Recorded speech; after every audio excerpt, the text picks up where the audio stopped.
Friends, welcome back to my channel. ನಾನಿವತ್ತು ಇನ್ಸ್ಟಂಟಾಗಿ ಮಾವಿನಕಾಯಿ ಉಪ್ಪಿನಕಾಯಿ ಯಾವ ಥರ ಹಾಕೋದು, ಹಾಗೆ ಇದು ನೀವು ಒಂದು ವರ್ಷ ನೀವು ಇಟ್ಟರು ಕೆಡೋದಿಲ್ಲ, ಅಷ್ಟು ಚೆನ್ನಾಗಿರುತ್ತೆ. ಸೊ ಈ ಥರ ನೀವು ಟ್ರೈ ಮಾಡಿ ನೋಡ್ರಿ.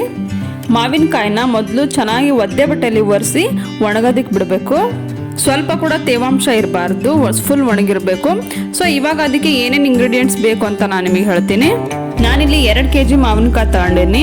ಅದಕ್ಕೆ 2 ಸ್ಪೂನಷ್ಟು ಖಾರದ ಪುಡಿ, 4 ಬೆಳ್ಳುಳ್ಳಿ ಜಜ್ಜಿಟ್ಕೊಂಡಿರೋದು, 2 ಸ್ಪೂನ್ ಅರಶಿನ ಬೇಕಾಗುತ್ತೆ, 2 ಸ್ಪೂನಷ್ಟು ಮೆಂತೆಕಾಳು, ಉಪ್ಪು ಮಾತ್ರ ಜಾಸ್ತಿ ಬೇಕು, ಒಂದು 4 ರಿಂದ 5 ಚಮಚ ಬೇಕಾಗುತ್ತೆ ಉಪ್ಪು. ಸೊ ಆಮೇಲೆ 2 ಸ್ಪೂನಷ್ಟು ಸಾಸಿವೆ, ಒಂದು 4 ಟೇಬಲ್ ಸ್ಪೂನಷ್ಟು ಎಣ್ಣೆ ಬೇಕಾಗುತ್ತೆ. ಸಾಸಿವೆನೂ ಮೆಂತೆನೂ ಮಿಕ್ಸಿ ಜಾರಿಗೆ ಹಾಕೋಬೇಕು, ಹಸಿದೆ ಹಾಕಬೇಕು, ಫ್ರೈ ಮಾಡಬಾರ್ದು. ಇವಾಗ ಮಾವಿನಕಾಯಿ ಕಟ್ ಮಾಡಿ ರೆಡಿ ಮಾಡ್ಕೊಂಡ್ವಿ. ಸೊ ನಿಮಗೆ ಯಾವ ಸೈಜಿಗೆ ಬೇಕು ಆ ಸೈಜಿಗೆ ಕಟ್ ಮಾಡ್ಕೋಬೋದು. ಇವಾಗ ನಾವೆಲ್ಲ ರೆಡಿ ಮಾಡಿಟ್ಕೊಂಡಿದ್ವಲ್ಲ ಅವನ್ನೆಲ್ಲ ಹಾಕಬೇಕು. ಫಸ್ಟು ಉಪ್ಪು ಹಾಕ್ತಾ ಇದ್ದೀನಿ. ಉಪ್ಪು ಹಾಕಿ ನೆಕ್ಸ್ಟ್ ಸ್ವಲ್ಪ ಅರಶಿನ ಪುಡಿ 2 ಟೀ ಸ್ಪೂನಷ್ಟು ಹಾಕಿದರೆ ಸಾಕು. ಮೇಕ್ ಶೋರ್ ನಿಮಗೆ ಮಾವಿನಕಾಯಿನಲ್ಲಿ ಸ್ವಲ್ಪನೂ ತೇವಾಂಶ ಇರಬಾರ್ದು. ಇವಾಗ ಖಾರದ ಪುಡಿ ಹಾಕೋತೀನಿ. ಚೆನ್ನಾಗಿ ಮಾವಿನಕಾಯಿ ತೊಳೆದ್ಮೇಲೆ ಒಣಗಲಿಲ್ಲ ಅಂತ ಹೇಳಿದ್ರೆ ನೀರಿನ ಅಂಶ ಇದ್ದರೆ ಬೇಗ ಕೆಟ್ಟೋಗುತ್ತದು. ಇವಾಗ ಬೆಳ್ಳುಳ್ಳಿ ಹಾಕ್ತಾ ಇದ್ದೀನಿ. ಎಲ್ಲ ಹಸಿದೆ ಹಾಕಬೇಕು, ಯಾವುದು ಫ್ರೈ ಮಾಡಬಾರ್ದು. ಇನ್ನು ಯಾರು ನನ್ನ ಚಾನಲ್ಗೆ ಸಬ್ಸ್ಕ್ರೈಬ್ ಆಗಿಲ್ಲ ನೋಡಿ, ಇವಾಗಲೇ ಸಬ್ಸ್ಕ್ರೈಬ್ ಮಾಡಿರಿ. ಈ ವಿಡಿಯೋ ಇಷ್ಟ ಆದರೆ ಲೈಕ್ ಮಾಡಿರಿ, ಹಾಗೆ ಖಂಡಿತ ಕಮೆಂಟ್ ಕೂಡ ಮಾಡಿರಿ. ಇವಾಗ ಆಯಿಲ್ ಹಾಕಕತ್ತೀನಿ. ನೀವು ಅಡುಗೆಗೆ ಯಾವ ಎಣ್ಣೆ ಬಳಸ್ತೀರೋ ಮನೆಯಲ್ಲಿ ಆ ಎಣ್ಣೆನೇ ಹಾಕ್ಬೋದು. ಒಂದು 4 ಟೇಬಲ್ ಸ್ಪೂನ್ ಅಂದರೆ ಕರೆಕ್ಟ್ ಆಗುತ್ತೆ ಇದಕ್ಕೆ. ಇವಾಗ ಮೆಂತೆನೂ ಸಾಸಿವೆನೂ ಮಿಕ್ಸಿ ಮಾಡ್ಕೊಂಡು ಬರ್ತೀನಿ. ಸಾಸಿವೆನ ಒಂದಿನ ಬಿಸಿಲಲ್ಲಿಟ್ಟು ಚೆನ್ನಾಗಿ ಬೇಳೆ ಮಾಡಿ ಹಾಕಿದ್ರು ತುಂಬ ಟೇಸ್ಟಾಗಿರುತ್ತೆ. ಸೊ ನಾನಿಲ್ಲಿ ಇನ್ಸ್ಟಂಟಾಗಿ ತೋರಿಸ್ತಾ ಇರೋದ್ರಿಂದ ನಾನು ಫುಲ್ ಮಿಕ್ಸಿಲಿ ಪೌಡ್ರ್ ಮಾಡಿ ನೈಸಾಗಿ ಹಾಕ್ತಾ ಇದ್ದೀನಿ. ಇವಾಗ ನಾನು ಮಿಕ್ಸಿ ಮಾಡ್ಕೊಂಡಿರೋದೆಲ್ಲ ಅದಕ್ಕೆ ಹಾಕೀನಿ, ಕರೆಕ್ಟ್ ಆಗುತ್ತೆ ಅದು ಮೆಜರ್ಮೆಂಟು. ಉಪ್ಪಿನಕಾಯಿ ಹಾಕೋದ್ರಲ್ಲಿ ಟಿಪ್ಸ್ ಏನಪ್ಪ ಅಂತ ಹೇಳಿದ್ರೆ, ಉಪ್ಪು ಎಣ್ಣೆ ಚೆನ್ನಾಗಿ ಹಾಕಿದ್ರೆ ಸೊ ಬೇಗ ಕೆಡಲ್ಲ. ಇವಾಗ ಸ್ವಲ್ಪ ನಾನು ಆ ಹುಳಿ ಅಂಶ ಬ್ಯಾಲೆನ್ಸ್ ಆಗೋದಕ್ಕೆ ಅಂಥೇಳಿ ಒಂದು 1/4 ಬಟ್ಲಷ್ಟು ಬೆಲ್ಲ ಹಾಕೇನೆ. ಇವಾಗ ಚೆನ್ನಾಗಿ ಮಿಕ್ಸ್ ಮಾಡಿದ್ರೆ ಮುಗೀತು. ಎಷ್ಟು ಬೇಗ ಹಾಕ್ಬೋದಲ್ವ. ಈ ಥರ ಮಾಡಿ ನೋಡ್ರಿ, ತುಂಬಾ ಟೇಸ್ಟಿ ಆಗಿರುತ್ತೆ. ಅದೇ ಥರ ನೀವು ಇನ್ನೊಂದೇನಪ್ಪ ಅಂತ ಹೇಳಿದ್ರೆ, ಸ್ಟೀಲ್ ಪಾತ್ರೆಯಲ್ಲಿ ಕಲಿಸ್ಲಬಾರ್ದು, ಕೂಡ ಸ್ಟಾಕ್ ಮಾಡಿ ಇಡಬಾರ್ದು ಉಪ್ಪಿನಕಾಯಿ.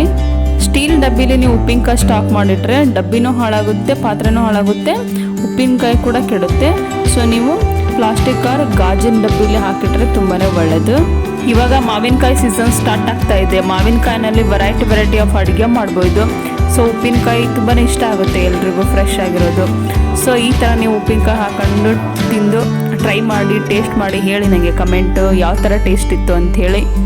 ಮಾವಿನಕಾಯಿನ ಒಂದಿನ ಬಿಸಿಲಲ್ಲಿ ಒಣಗಿಸಿ ಈ ಥರ ಹೋಳು ಹೆಚ್ಚಿದ ಮೇಲೆ ಆಮೇಲೆ ಕೂಡ ಉಪ್ಪಿನಕಾಯಿ ಹಾಕ್ಬೋದು. ತುಂಬಾ ಟೇಸ್ಟ್ ಚೆನ್ನಾಗಿರುತ್ತೆ ಅದು ಕೂಡ. ಸೊ ಆ ರೆಸಿಪಿ ಕೂಡ ನಾನು ಸದ್ಯದರಲ್ಲೇ ಶೇರ್ ಮಾಡ್ತೀನಿ. ಅದಕ್ಕೋಸ್ಕರ ನೀವು ನನ್ನ ಚಾನಲ್ನ ನೋಡ್ತಾ ಇರಿ. ಹಾಗೆ ಯಾರು ನನ್ನ ವಿಡಿಯೋಸ್ ನೋಡ್ತಾ ಇದ್ದೀರಲ್ಲ, ನನ್ನ ಚಾನಲ್ನ ಸಬ್ಸ್ಕ್ರೈಬ್ ಮಾಡ್ಕೊಂಡು ವಿಡಿಯೋಸ್ ನೋಡಿರಿ.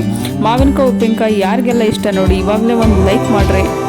ಇವಾಗ ಚೆನ್ನಾಗಿ ಮಿಕ್ಸ್ ಮಾಡಿ ಆಯಿತು. ಇವಾಗ ನಾನು ಒಂದು ಕಂಟೈನರ್ಗೆ ಹಾಕಿ ಸ್ಟೋರ್ ಮಾಡಿ ಇಡ್ತೀನಿ. ಸೊ ಇದು 2 ರಿಂದ 3 ದಿನ ಆದಮೇಲೆ ತಿನ್ನೋದಕ್ಕೆ ಚೆನ್ನಾಗಿರುತ್ತೆ. ಉಪ್ಪು ಖಾರ ಎಲ್ಲ ಅದೆಲ್ಲ ಅಬ್ಸರ್ವ್ ಮಾಡ್ಕೊಂಡಿರುತ್ತಲ್ಲ.